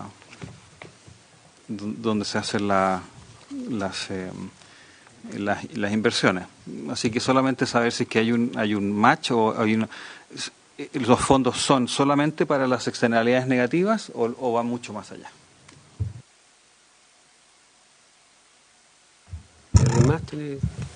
No, yo quiero valorar el esfuerzo que se hizo en materia del destino de los recursos. Inicialmente la idea era que solamente las regiones mineras iban a generar un beneficio en esto, ¿ya? Y a mí me parecía, desde el punto de vista de Chile, un Estado unitario, más allá de los esfuerzos de centralización, me parecía bien injusto, desbalanceado respecto a aquellas regiones que no contaban con faenas mineras, entendiendo que hay que tratar de compensar por la externalidad negativa que tenga la explotación del yacimiento, pero la riqueza al final es del Estado chileno en conjunto. Alguien podrá cuestionar o no si es la mejor forma de ir a través de los criterios que tiene el FNDR para distribución, pero yo le hacía ver aquí, como dicen fuera de micrófono al senador García, que regiones Antofagasta, Atacama, Coquimbo y Valparaíso tienen el punto de vista del aporte que van a recibir de estos fondos es inferior a esas regiones a la Araucanía, por ejemplo, y eso explica una redistribución incluso razonable. Podemos discutir después en el margen, pero establece ese criterio, ¿ya? Y lo otro es el esfuerzo que se hace de distinguir con el mismo criterio de no dejar afuera a una gran mayoría de comunas en Chile, que tampoco tienen una directa vinculación con la explotación minera, pero también van a recibir algún tipo de aporte. Y se hace entonces este fondo especial para las 29 comunas que sí están involucradas, ¿ya? Y eso yo creo que, no sé. Y además quiero tener en mente que aquí se aumentó en un 50% el fondo de las comunas, de 300 a 450, o sea, se hace un esfuerzo genuino, ¿ya? No tengo claro si esto es con qué grado de duración, si es permanente, si esto se actualiza, si tiene gradualidad, etcétera. Sería bueno que lo compartieran esa información, ministro, ¿ah? Eso. Y respecto a la pregunta que hizo el senador García, no sé, tiene que ver el tema de incorporar la distribución de dividendos, ¿ah? En función de ver tal vez cuál es la carga total que se le va a tributaria, la carga, el costo tributario en sentido amplio que va a soportar la minería, digamos, ¿ah? Me imagino que por eso hay que pagar un impuesto ahí a la remesa, eso. Senador Elizalde. Gracias, presidente. No era para insistir en lo que usted planteó en términos de la importancia de los criterios, de claridad los criterios con los cuales se distribuyen estos recursos, no se distribuyen, cuáles son las comunas beneficiadas. Me parece muy importante que no solo se consideren las comunas mineras, independientemente de que haya que considerar las comunas mineras por la externalidad negativa, pero entendiendo que nosotros tenemos una profunda desigualdad territorial y por tanto también hay que ver cómo se compensa esa desigualdad. Así que me parece, vamos a ver el listado concreto una vez que lo recibamos, como lo solicitó el senador Núñez, pero me parece muy positivo que hay un componente que se refiere no exclusivamente a las comunas mineras. Muchas gracias. Pero el Maule, desde el punto de vista regional, el gobernador del Maule va a quedar muy satisfecho. ¿Ah? si se sabía el tiro, pues, que esto es fundamental. El Maule tiene más que la región metropolitana, que Coquimbo, que Atacama, que Antofagasta.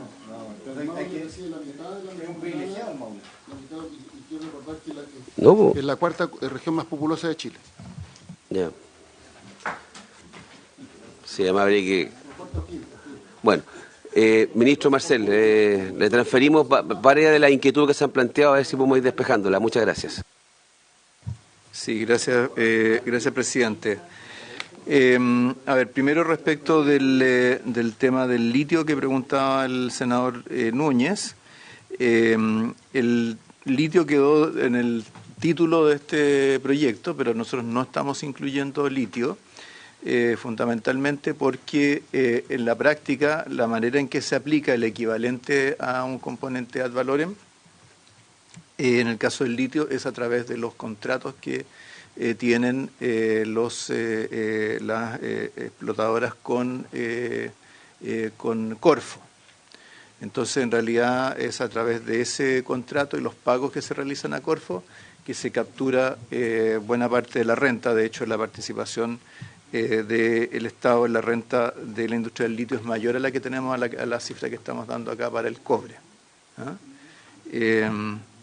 Entonces, no es necesario legislar, o sea, de hecho, a través de ese tipo de contratos es posible obtener una participación mayor en la renta que lo que se puede tener a través de un royalty. Codelco queda sujeto al royalty.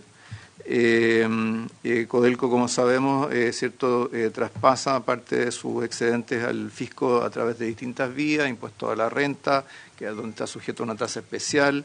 Está también lo que quedó legislado como reemplazo de la ley reservada del cobre, está la participación del Estado en las utilidades y también el royalty o actualmente el impuesto específico. Entonces cambian las vías a través de las cuales se traspasan recursos al fisco, pero no cambia significativamente su carga y más bien la novedad que hay respecto de Codelco es este acuerdo en cuanto a retener en la empresa el 30% de sus utilidades anuales para financiar sus proyectos de inversión, cosa que antes no existía. Vamos a entregar el listado de comunas beneficiadas. Por el momento es algo estimativo porque no está escrito en la ley, sino que está sujeto a ciertos criterios que son los que he descrito.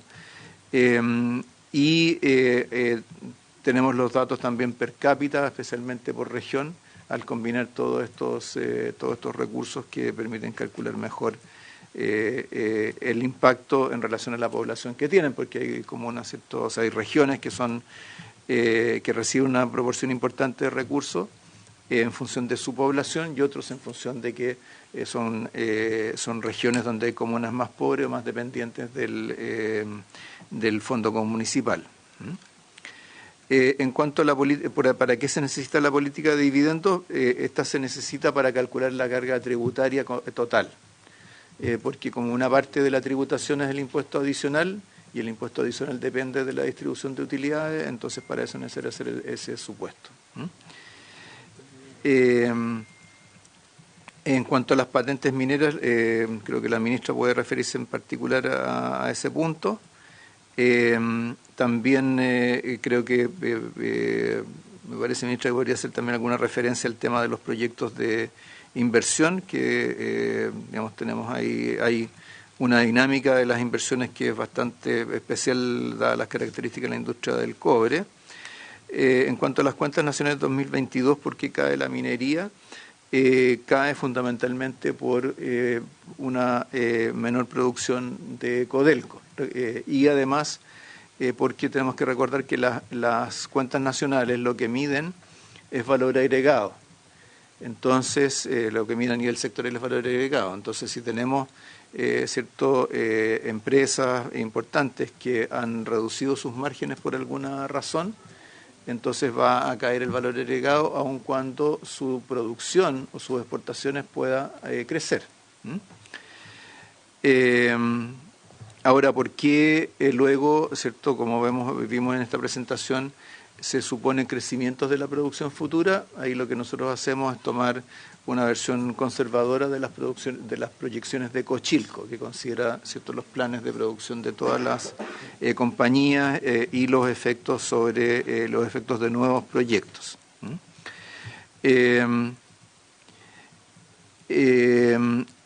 Luego,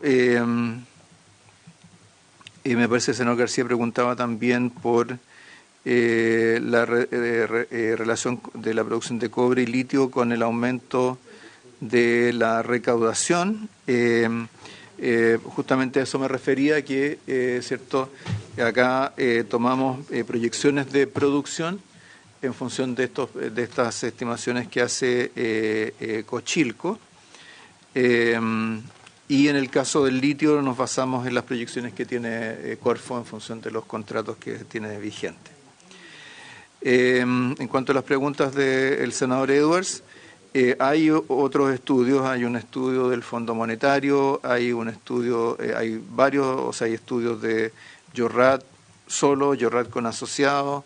En la Comisión de Minería también hubo presentaciones de otros expertos en minería, como es el caso de Gustavo Lagos, que no son demasiado distintas de las que aquí están, pero por supuesto los economistas nunca coincidimos plenamente en nuestras estimaciones, así que por supuesto hay otras metodologías y otros resultados, y con seguridad durante las audiencias van a haber citado algunos de ellos.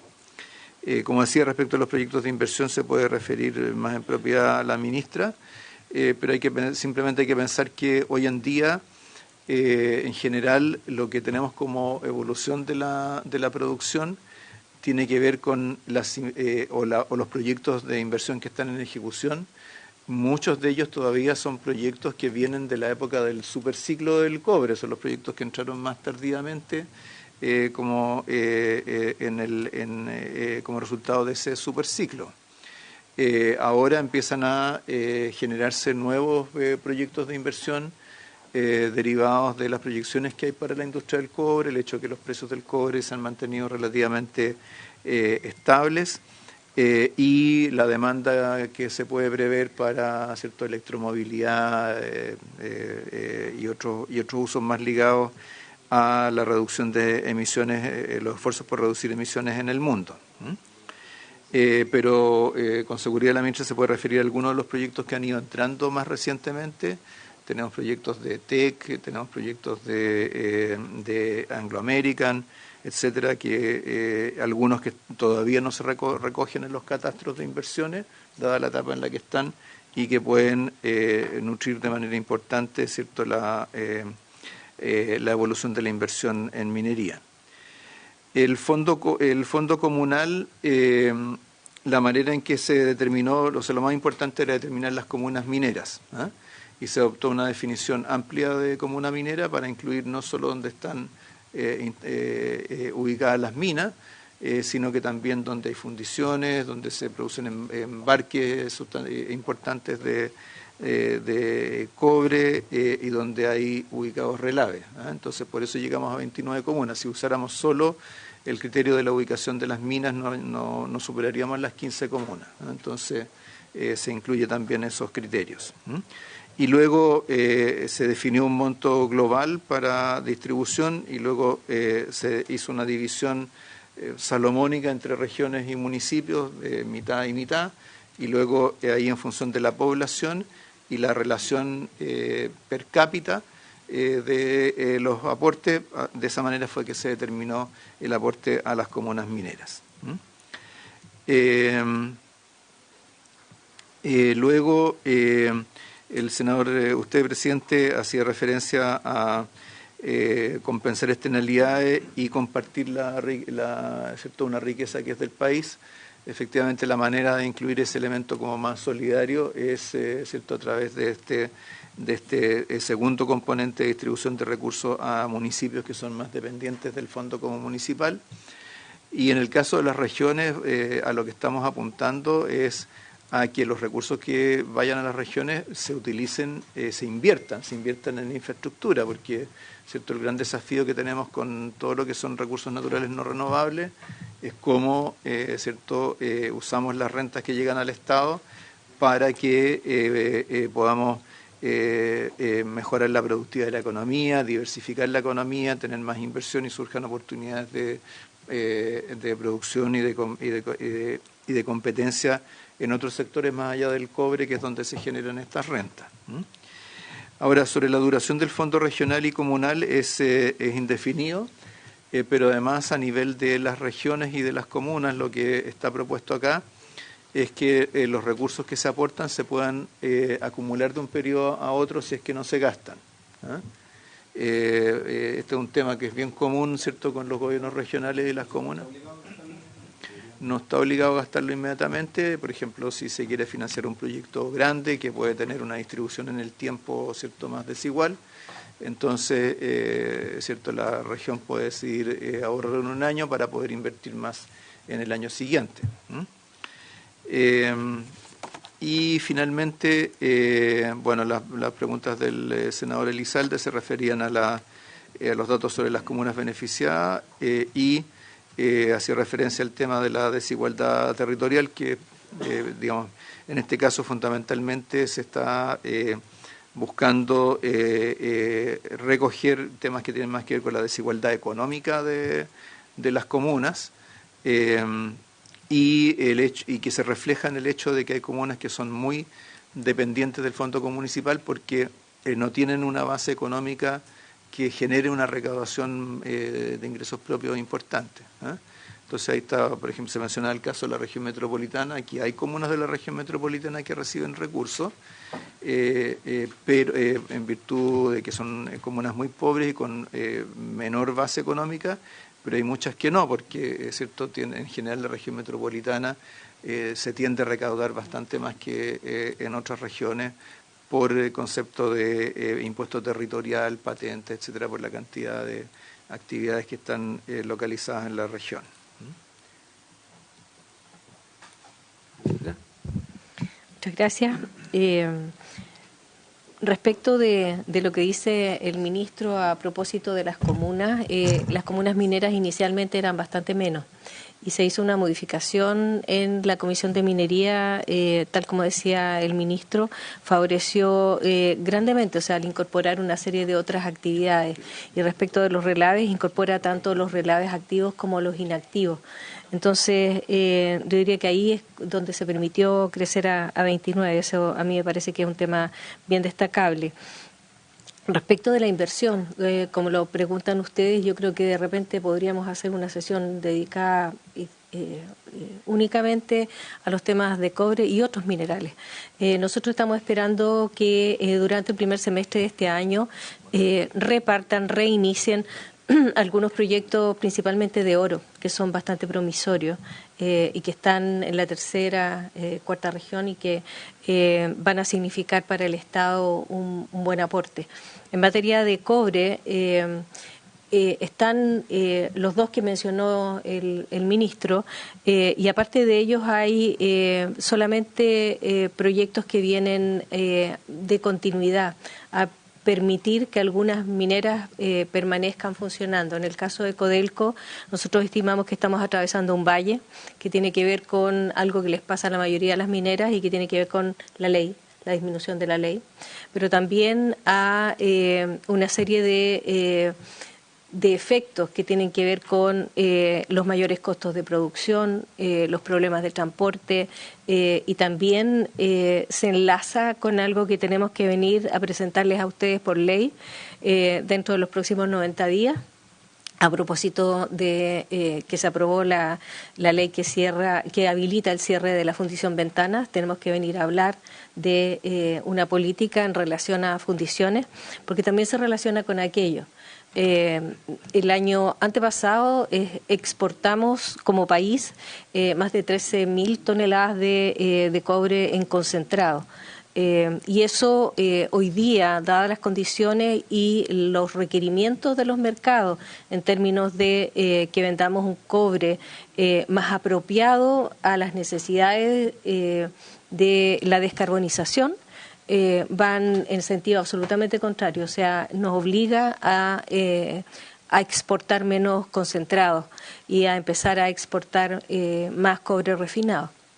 En ese contexto también quisiera relevar la importancia que tiene algunos procesos de institucionalidad en nuestro país y que obviamente están haciendo que las empresas retomen algunos proyectos y se atrevan nuevamente a invertir. De hecho, las últimas cifras que ha proporcionado Inveschile hablan de aquello, de un crecimiento y una recuperación de la inversión privada y extranjera y sobre todo en esto.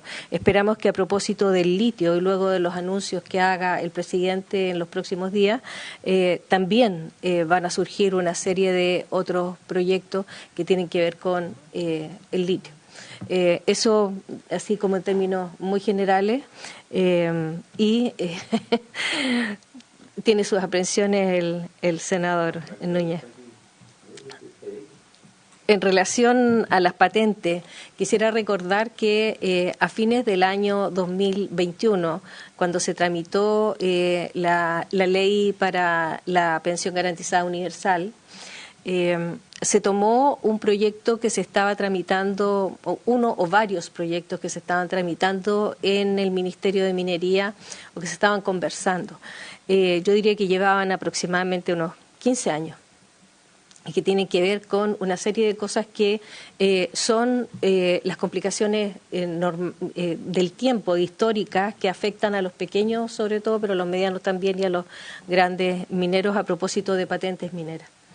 Entonces, como una forma de financiar la PGU, se tomó este proyecto que no estaba completamente tramitado, tampoco estaba siendo, no había sido ingresado en términos, solamente eran diálogos prelegislativos, y se introdujo. Tiene bastantes dificultades de aplicación que lo hacen, de hecho, inaplicable y por lo cual ustedes me vieron aquí hace un poco tiempo pidiendo una postergación de los efectos de esa ley por un año.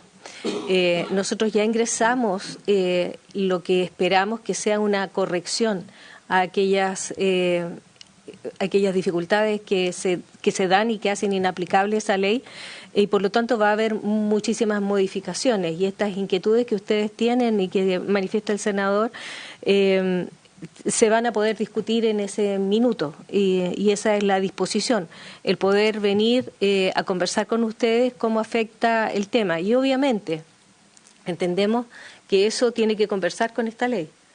Y con el royalty, cuando el ministro Marcel habla de la carga total, estamos hablando de incluso aquellas y de considerarlas, y también dentro de los valores máximos a los que se está pretendiendo conversar y dialogar para llegar a consensuar ese valor máximo. Entonces, las dos cosas las vamos a tener que ver y discutir con ustedes. Muchas gracias. Sí, se entusiasmaron senador Núñez y senador Edwards. No, es que, bueno, yo creo que obviamente este tema hay que estudiarlo más para dominarlo. No creo que podamos ahora resolver todas las inquietudes porque es un tema fundamental para la economía chilena. Pero yo creo que es importante hacer claridad de una cosa, porque cuando uno se hace esta imagen, vamos a aplicar un royalty, uno supone que si lo aprobara el Senado o la Cámara, el 2024, digamos, en el cálculo que ustedes hacen, ya tendríamos todos los ingresos. Y hay que recordar que hay varias empresas mineras que están, o sea, todas están sujetas a invariabilidad tributaria. Y la invariabilidad no termina toda un mismo año. Es decir, por ejemplo, no sé, yo conozco un caso, un proyecto más nuevo, que la invariabilidad tributaria la termina en el 2029. Entonces, aun cuando aprobáramos el royalty, ellos comenzarían a pagar el 2029. No es el caso, hay otros casos. Pelambre, creo que si me falla la memoria, termina la invariabilidad este año. O sea, en el caso de Pelambre, ellos podrían ya pagar, si aprobamos el royalty, el 2024. Entonces, no es tampoco que esto sea, como uno pudiera decir, un shock, que en un solo minuto se siente simultáneo en todas las mineras de Chile y por lo tanto, no sé, la minera que tiene el royalty del 2029 ahora enfrenta un problema de, voy a suponer, liquidez, digamos, porque no tenía considerado hacer un pago caja que ahora va a tener que hacer. O sea, yo creo que es importante esa situación y yo creo que sería bueno si nos mandan el listado de las mineras afectadas al royalty y cuando las que tienen invariabilidad cuando vencen, porque es bien disímil, digamos. Y a veces es bueno discutirlo así, porque uno podría decir, esto me afecta, pero cuando uno cuenta y tiene invariabilidad, sí. ¿Cuándo termina el 2029? O sea, cambia radicalmente, no es lo mismo. Entonces creo que eso es una información relevante. Lo segundo, presidente, es que, como la ministra lo dijo acá, yo no puedo dejar pasar que tomamos un compromiso cuando votamos acá la ley de la situación, digamos, de ventana, de que en 90 días nos iban a entregar la información respecto a dónde se iba a instalar y de qué manera y cuándo la nueva fundición de Codelco, de cobre. Yo creo que es un tema súper relevante para el destino del país, ni siquiera para Codelco la minería, para el destino del país, y solo recordarle a la ministra que los 90 días están corriendo. Yo no he sacado la cuenta, pero es un tema muy importante. Yo creo que lo que usted decía es fundamental, además. O sea, además contribuye al cambio climático, es una preocupación mundial, porque obviamente los barcos que salen con cobre, digamos, concentrado, disminuyen significativamente el volumen si refinamos acá, pero hay que hacer fundición para eso. Entonces me parece súper relevante. Y por último, presidente, solo un detalle, creo que sería importante para que no nos perdamos, que después nos explique la secretaria de la comisión, que siempre le damos esta tarea, cómo es el trámite legislativo, porque entiendo que lo votamos en particular, o sea, ya está votado en general. Lo que quiere decir, yo no sé si vamos a revisar todas las normas, como es un royalty. Me imagino que no son pocas, digamos, pero es importante tenerlo presente porque lo vamos a ver en el detalle y entiendo que a la sala va a votarse en particular también, digamos. Entonces, es importante tener presente ese aspecto técnico, digamos, para hacernos el ánimo de cómo vamos a organizar la votación. Sí. Antes de la palabra al senador Edwards, solamente, senador Núñez, la información que yo recojo acá, senador Núñez, la información que yo recojo que son alrededor de 8 empresas que se le acaba la invariabilidad el 2023. 8. Eso. Y hay otras que son el 2027 y bueno, entonces hay, en fin. Senador Edwards. Sí, quería, no sé si sea posible, pero quizá a la ministra de Minería, información para entender qué ha ido pasando en Chile en términos de recaudación, de ventas totales, toneladas, la inversión que ojalá, no sé si es posible, desde hartos años atrás para entender cómo ha sido lo que se ha ido concretando de la inversión todos los años, en las últimas décadas, digamos, si es posible, obviamente, y los proyectos que han ido ingresando al pipeline. Yo veo acá en la oficina grandes proyectos que hay. Hoy día hay proyectos por 28 billones de dólares, billones americanos, pero información que nos permita saber qué es lo que ha estado pasando en general, cuánta inversión hay, qué políticas han funcionado, cuánto se ha recaudado, cuál es la proyección, no lo sé, porque yo siento que hay como no logro entender o sea, qué es lo que ha ido pasando en el tiempo con las políticas que hemos ido implementando. No. A mí me gustaría ver un par de gráficos, digamos, que me diga, pero no sé, eso depende un poco de las posibilidades, pero inversión realizada anualmente, los proyectos que van ingresando en el pipeline, cuál ha sido la recaudación, para entender qué ha pasado con la industria de la minería en general en los últimos 30 años, no sé. ¿Su secretaria pide la palabra? Sí. Sí, es solo a propósito de la discusión respecto del fondo y por un lado la externalidad negativa eventualmente que generan en los territorios la actividad minera, pero vis a vis la equidad territorial. Yo creo que es importante recordar cómo hoy día de alguna forma se reparte el Fondo Común Municipal, porque como señalaba el ministro, un 35% hoy día corresponde a los ingresos propios de los municipios, un 10% a nivel de pobreza, un 25% se reparte en partes iguales y un 30% en base a aquellos municipios que no tienen o que tienen mayor cantidad de predios exento contribuciones. Entonces, lo que aquí se está diciendo al momento de que se deja fuera a un conjunto de municipios es que finalmente se está resolviendo un tema que viene hace harto rato conversándose. De hecho, hay un estudio de la Católica hace poco de Puente UC que da cuenta de cómo la actual distribución del fondo puede perjudicar a comunas de a comunas de alta cantidad de personas, habitantes, pero con altos niveles de pobreza, a propósito de lo que está señalando el senador Lagos Weber.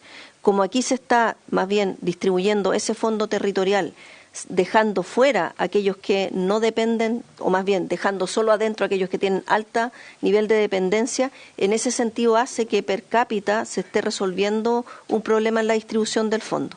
Evidentemente igual no va a ser el mismo per cápita entre las regiones, porque hay regiones con mayores niveles de pobreza que otras y por cantidad de habitantes, pero de alguna forma se está recogiendo algo que hace harto tiempo viene en discusión y bueno, y si después se requiere podemos analizar cada uno de los montos per cápita.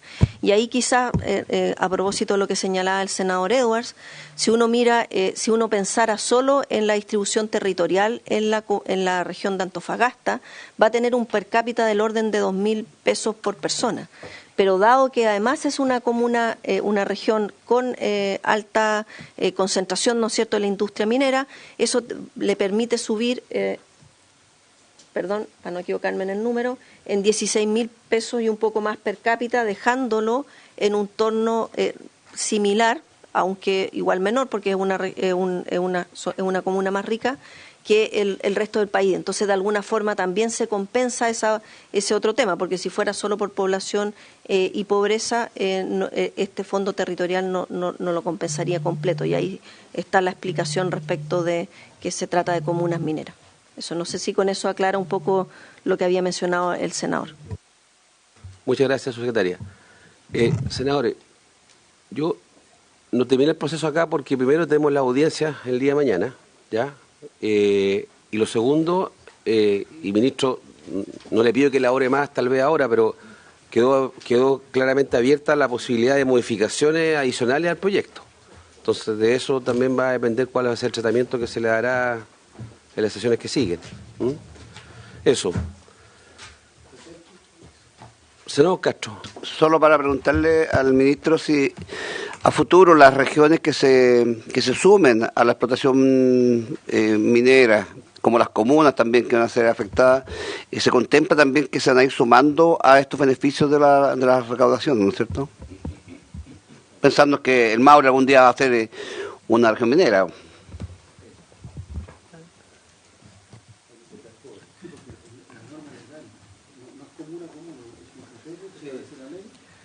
Así es.